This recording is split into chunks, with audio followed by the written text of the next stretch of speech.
Hello, I'm John Beattie, and welcome to Cask to Glass, the whisky podcast where I explore the heritage and flavour of Scotland's national drink and the world's favourite spirit. Now, in this episode, I talked to David McIntyre and Craig MacRitchie from the world's first community-owned distillery, GlenWyvis, in Dingwall. All it took was one sip of the water of life. David McIntyre, Craig MacRitchie, hello. Thank you so much for talking to me. It's our pleasure, John. Pleasure. Before we get going, David, then first, how do you take your whiskey? It depends on the circumstances, John, but usually it would be neat. And because it's the distiller has created this, and I want to really enjoy all that it can offer. I tend to go for cask strength when it's available, which can be a bit too much. So I'll drop some water into it, or even a cube of ice on occasion. But that's my usual approach to it. Brilliant. And Craig, how do you take your whiskey? Yeah, no, thanks, John. Normally, as David said, I would normally take my whiskey neat. You know, I'm a guy who spends most of his working life trying to put flavour into whiskey, so I don't like a lot of what can take flavour out of whiskey, but I would say I would always have my whiskey in good company where possible. But I'm not adverse to a thing like an old-fashioned when the fancy takes me. Tell me all about the distillery then, David. What's the idea behind it? Just explain what's happening. Well, GlenWyvis is unusual in the sense that it's a community benefit distillery.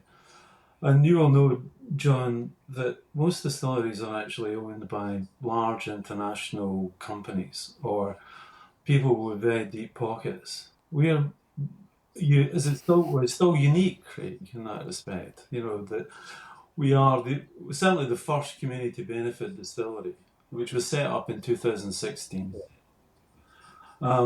We've got 3,800 members, and each member, irrespective of whether they've got invested 10,000 or some 100,000 in the distillery, they only have one vote, and that was one of the things which attracted me to it.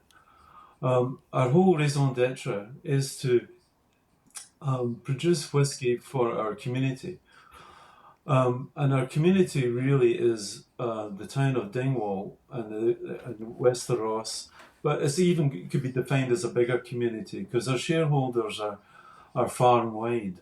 The shareholders they hope to get a modest interest rate in terms of return, but the monies which we hope to raise, we have made some distributions already, go back into the community. So we've made, I think, about £30,000 worth of awards, and this is going to help those who require help with education, who are promoting the history and culture of the region, and on entrepreneurialism. The Far West, the Highlands needs help in terms of generating business. We want people to not only visit here, but to live here, and they need jobs to do that. So distillery is about making great whiskey, but ploughing what we can back into the community to help our community. Tell me about the whiskey you make then. Well, this is where I will now point to Craig, because he's been at the GlenWyvis Distillery from the very beginning. So it's 10 years old, isn't it? Next year, Craig, I think. And you're the guy who produces the whiskey. I'm a layperson in that respect. I'm just trying to help out, John. But Craig is the guy who has the knowledge and expertise. All right, Craig, you tell us all about the whiskies then. Yeah, in terms of what we produce at GlenWyvis, we were quite lucky because we sort of started from the ground up in building distilleries, so almost the world was our oyster, you know, in what we could have made. Our very first distillery manager, and the person who taught me how to make whiskey, was a gentleman called Duncan Tate, who has had numerous years of experience in the Scotch whisky industry. mainly working for a much bigger company than GlenWyvis, but his wealth of experience he took to GlenWyvis, and he said it was the first time really in his working career where he wasn't told a style of whiskey to make, and he was asked, "What style of whiskey do you think GlenWyvis should produce?" So using his immense experience, he actually harkened back to that almost classic Eastern Highland style, which is sort of being lost in amongst it all.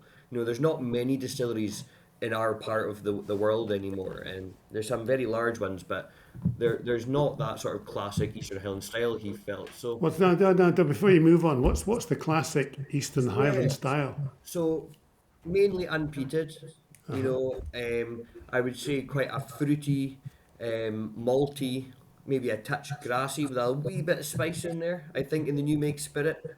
And I think that all of that added together with good quality cask makes very good whiskey. We have quite short stills at GlenWyvis as well, so some of that heavier flavour compounds make it over into the condensation side. So we got quite a rich flavour. We have quite a long fermentation as well, because again, one of the things that we're quite lucky with is that we're not beholden to a certain amount of liquid we have to make.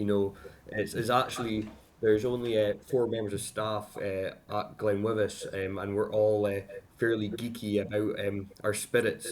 So we make whiskey in a flavour-led way. We make whiskey we think tastes good. We don't try to meet like efficiency standards or quantity. We make good tasting whiskey. We have very long fermentations, about 6 days, which compared to other distilleries would be a lot longer, but that allows more fruity flavour to come through in the final product. So overall, just that classic fruity, malty, biscuity character we like to carry through. But that's for 11 months of the year. For 1 month of the year, we make very heavily peated whiskey, which is totally not representative of our area as well, just to try and please all palates. The Isla market, yeah. Totally. So You were going to come in there, David, I think. Well, just in the sense that something that always struck me about what Craig says beyond his passion is the fact that it's an art. The way that we make whiskey is an art. It's not push a button. I don't know all the checks and balances and valves that have to be opened that Craig has to manage to produce whiskey, but it's hand fashioned in that sense, and it is it makes it a much better. It's got more love in it, I would argue, than many other whiskies because of that. I know. I didn't get even to bring up the love word. Whiskey's made with love. Indeed, and it shows through because people say our new make spirit is very good, and our whiskey is very good for its tender young age. So the thing that keeps it going in all of this, and there have been many challenges is the fact that we make a good product, and it is about the passion and love that we put into it. I think, and our agility to try different things, which is also a positive. But I'm putting words into What different things? What different things do you try? One thing David touches on there is our versatility. So we have got capacity to experiment. With it, there is very strict guidelines on what can and can't be Scotch whisky. So the wiggle room, within that is not huge. You can't throw the baby out with the bathwater, so to say. But in terms of our fermentation times, our distillation kits, and even our casks that we use, we can be very, very versatile. Because I say we have none of these large orders to fulfill for any large export market. So we've done some crazy long ferments over Christmas once. I think because it was so cold, we thought we could try and set them before Christmas and come back to them afterwards. And yeah, they were crazy fruity. We were actually really surprised how amazing they were, And we filled them into some small batch bourbon barrels. So I've got them marked specially aside, so in 10 years' time, that's the thing about whiskey though, it's not a quick game, I'll have even less hair up here, I think, by the time that the 10 years comes out. We'll get back to that episode in a second, but the best free way you can support the podcast is just hit the thumbs up button on this video and subscribe so you get new episodes every week. It also helps lots more people find the podcast, so thank you.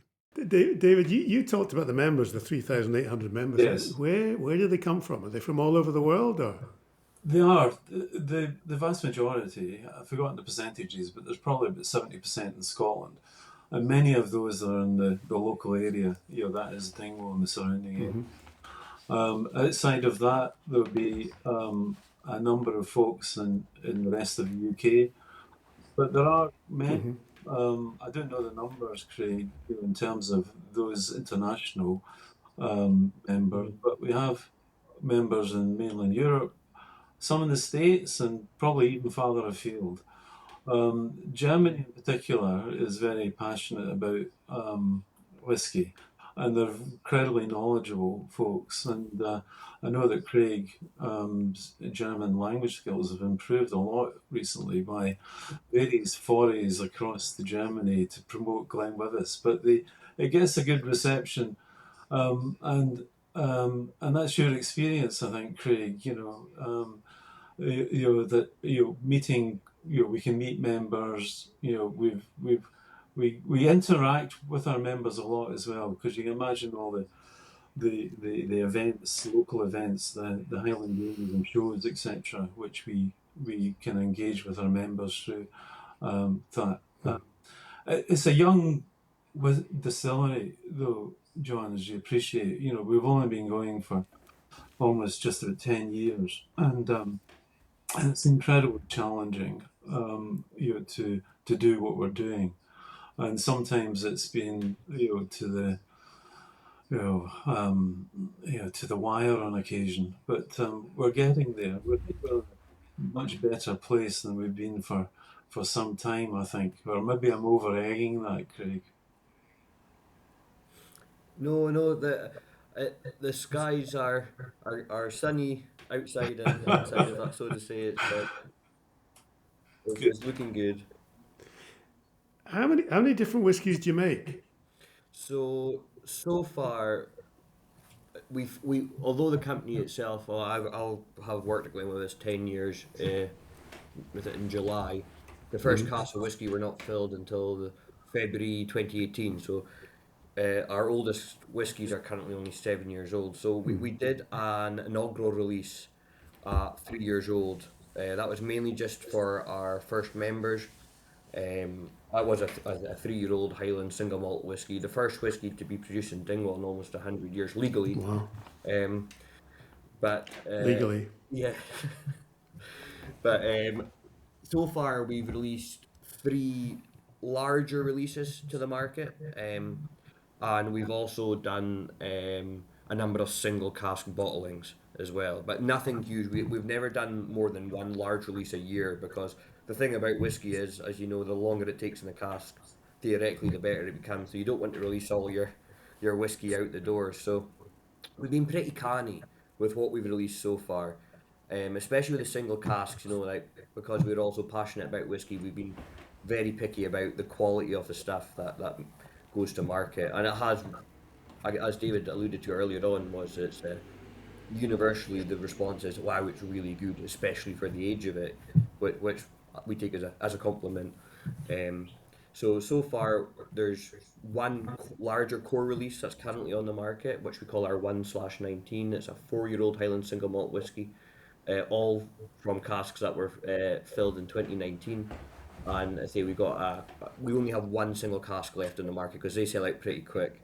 But we have another release coming out very shortly, and we're sort of changing the way we do things a wee bit, into a set of limited releases, which sort of pays homage to local Highland culture a wee bit.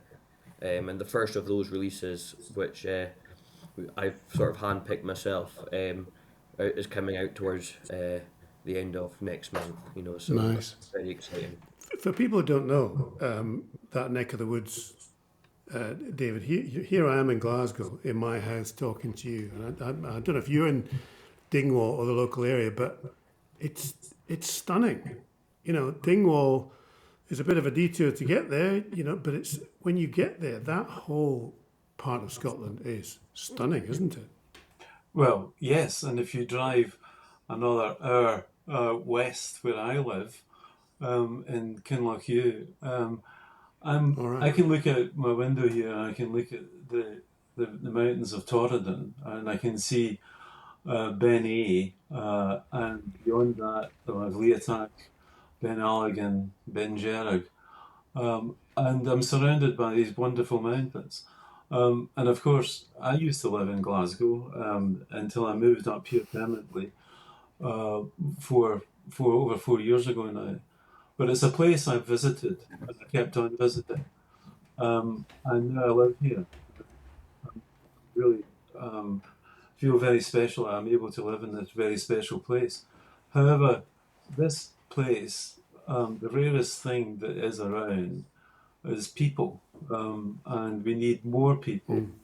And to get people, we need houses and we need jobs, and that's part of the DNA of GlenWyvis, is to create opportunities and to celebrate the history and culture of this area, to bring it to a wider audience, not only within the UK but internationally. And we're making a contribution in that respect, but it's a small contribution. But we're hoping that if we all make these small contributions, it'll add up to something significant to celebrate this area. So you're very welcome, John, to come and visit, and we'll show you around, and we'll show you around some of these fantastic mountains. We'll do that. I mean, I think that one of the greatest drives in the world is up the Bealach and Applecross, Yeah. up and then up Yeah. to Torridon. Hats off to you living in that neck of the No, woods. it's stunning. I'm really privileged to be able to do that, and also very privileged to be involved in GlenWyvis.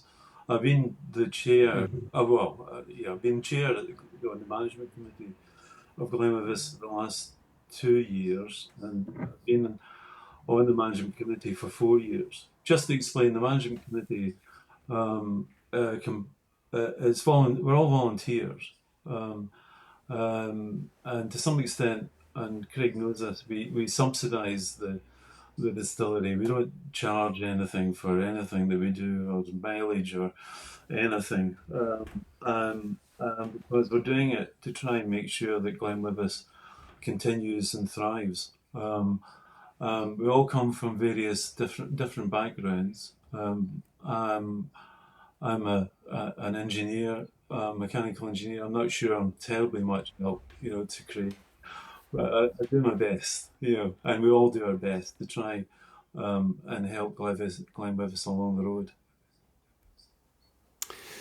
Craig, what's you've described that it's a young company and therefore young whiskies, and you described that you make it with a passion and with love. How would you describe, before we get on to where you sell them, if you had to describe the whiskies, and I think you said fruity, Yeah. and your barrels, just how would you describe some of the whiskies in a nutshell that you make?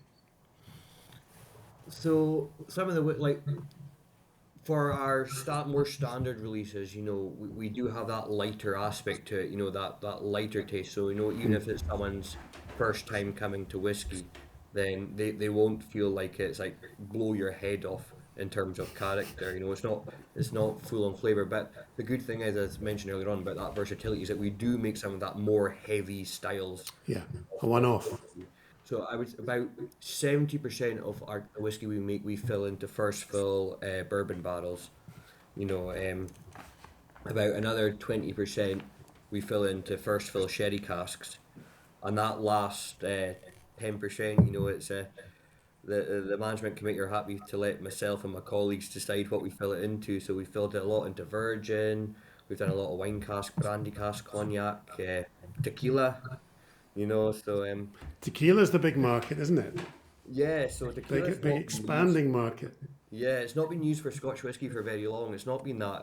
The Scotch Whisky Association only changed the rules on using tequila casks a couple of years ago.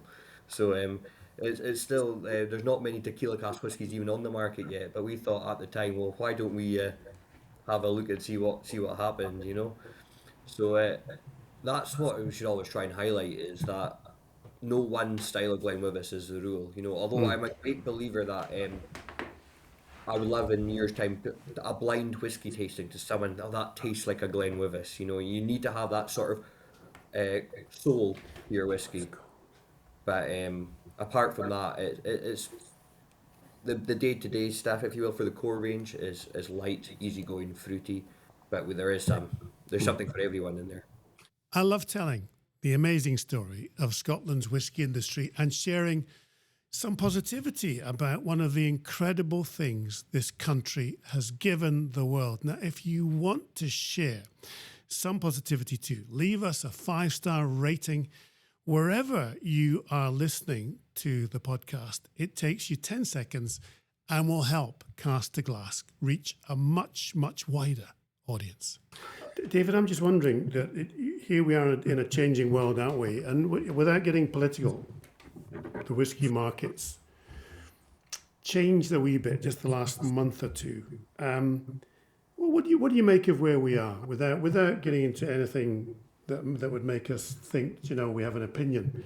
Where do you think? Because the American market is going to be valuable. It's already the biggest market by value in the world for Scotch whisky.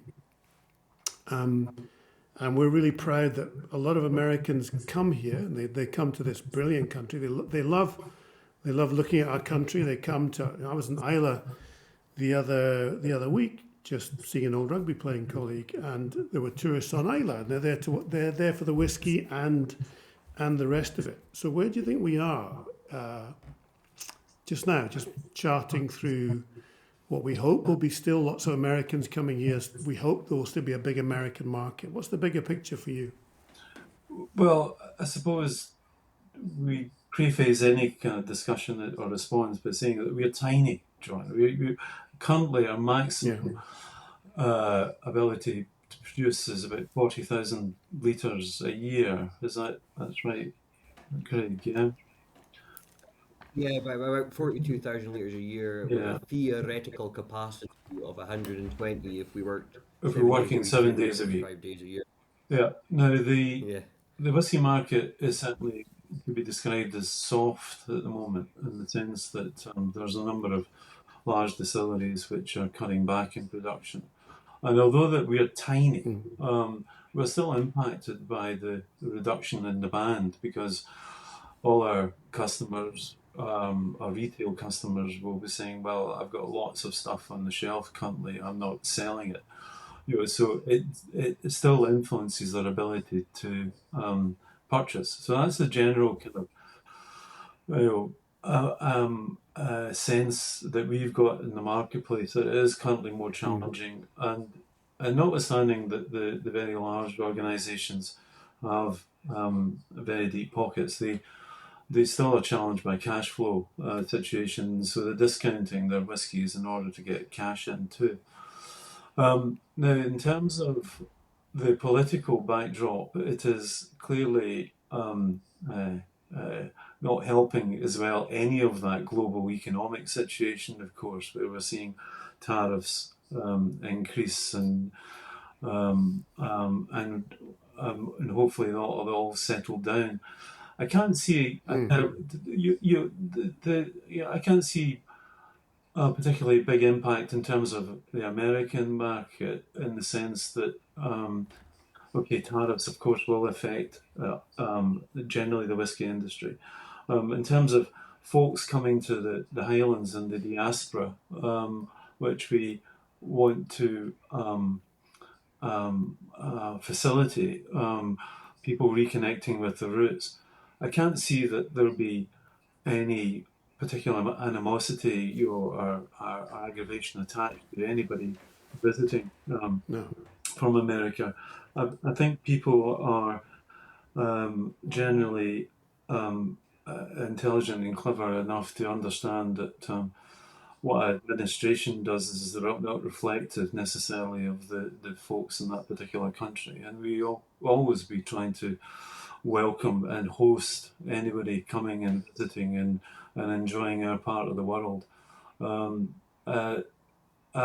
beyond that, in terms of folks coming from Europe, I suppose there might be, there's been an increasing build-up of folks coming from Europe, I think, to this part of the world.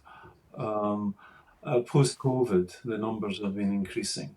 I can look out my window and see the number of camper vans going up to the Sleach car park, where folks go up the hills. So generally, I'm although there is a kind of short transient period, I think, where things are a bit unstable.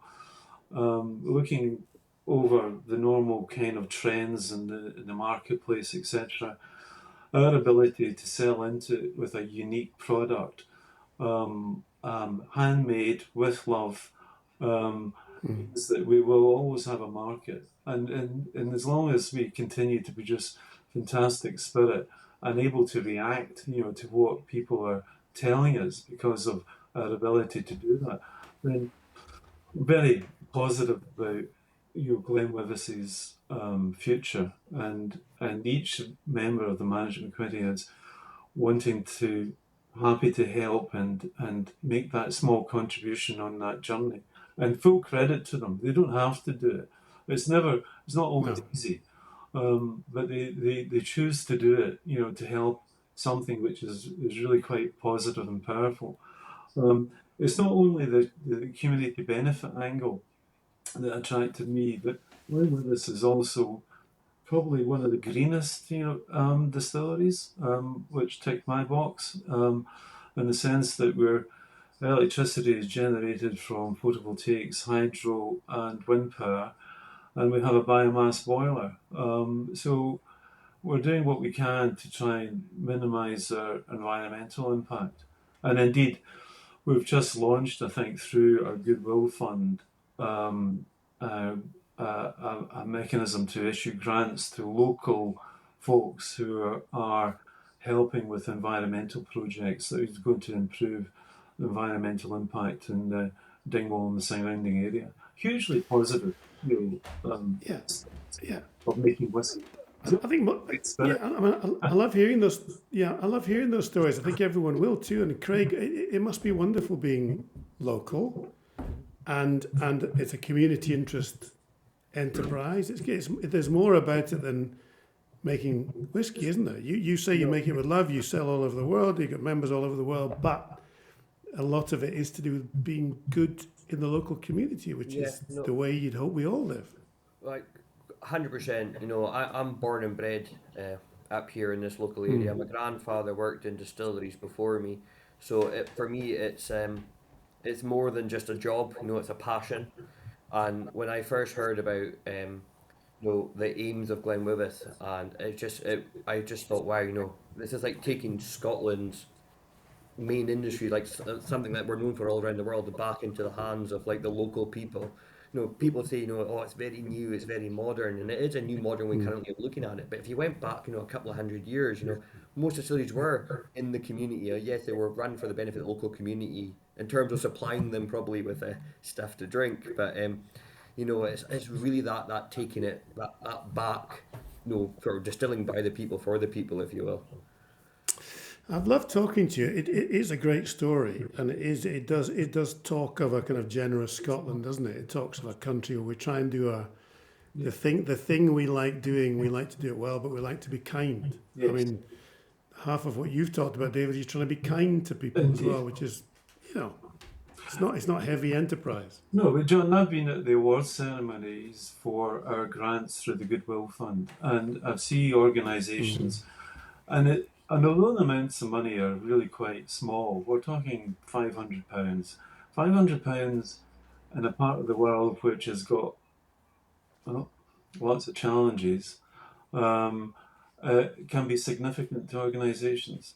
When I hear that folks at Dingwall Primary School, young carers who are looking after parents, these are kids who are in primary school, and being able to contribute something to help those kids, or the child that needs a laptop or something, in order to make progress in their education, and be able to contribute to that. And that's what I mean by, that's the positive, really positive. Yeah. And the wonderful part of being part of GlenWyvis, we just wish we had more money. So we want more people to buy our product. We want to sell more whiskey, and we do sell some gin also. because everything we sell will be able to go back into our community.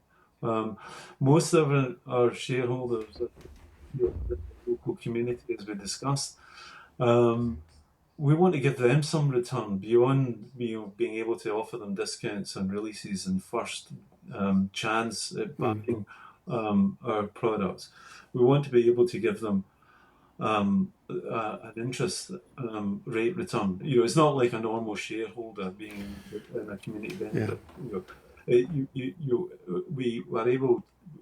don't get a dividend. You get a warm glow, perhaps, but we would like to try and give an interest payment as well. But it's just really challenging. Any young distillery must be really, find it challenging to build up that brand.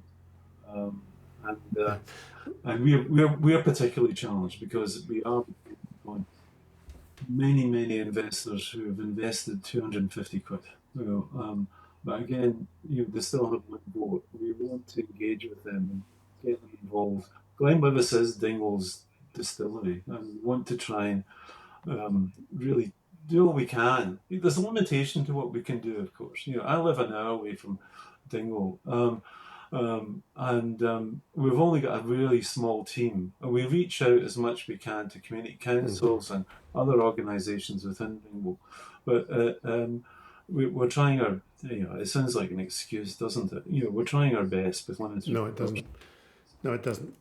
Listen, I've really enjoyed talking to you, and as with all these things, you end up running out of time. So just before we go, to two of you involved in this beautiful part of the world, making lovely whiskies, you really want it to work. It is working. Some of it's tough, but everything you make goes into the community. What's your hope, Craig, in a nutshell? Craig first and David. What's your hope for the future of GlenWyvis Distillery?